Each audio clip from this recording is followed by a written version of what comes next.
In this sacred story, Moses was going about an ordinary working day when he had a most extraordinary, unexpected encounter with God. In the story, Moses was at his desk, as it were, not attending to a worship service, but being of service to his father-in-law Jethro's sheep. Out in the sticks is as sacred as any temple, if we were open to it. And it is in this everyday that God comes to meet Moses. The story tells of a bush that was blazing, yet it was not consumed.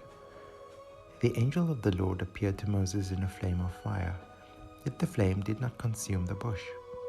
I love this image, because it honors not only God in the form of an angel, God in the form of fire, but also honors the bush that was not consumed or obliterated.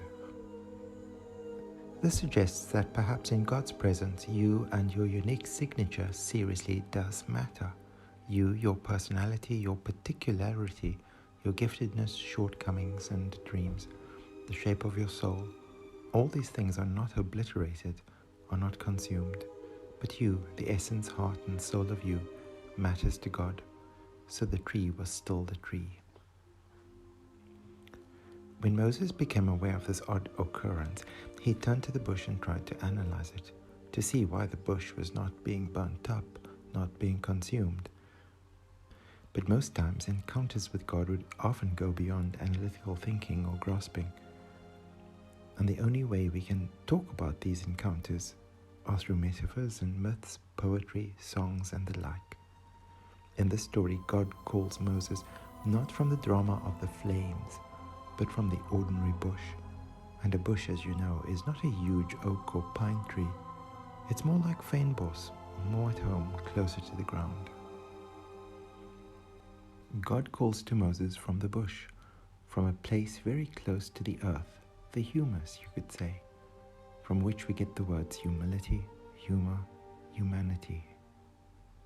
God calls Moses by name and not by number, by name and not by deeds, not by what Moses has done or achieved or even left undone.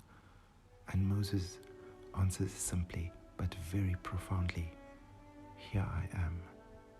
What a marvelous response, "Here I am."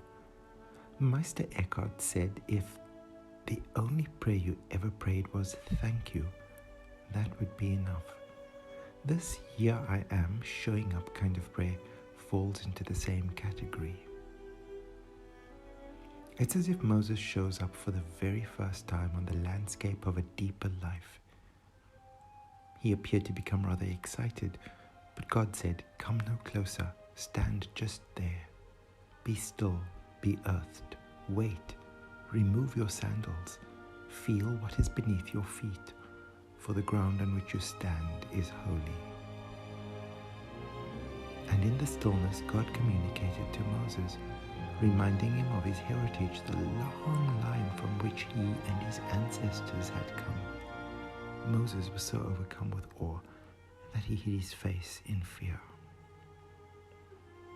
In the stillness, standing there, vulnerable with naked feet, God began to pour God's heart out to Moses. A little different, wouldn't you say, to the way we pray. God told Moses that God is aware of the great suffering, the misery, the many injustices. God also told Moses that God's got a plan, and that Moses was God's man. Suddenly, Moses' early profound response, "Here I am," turned into, "What? Who, me? Who am I?" Moses wanted to know God's name.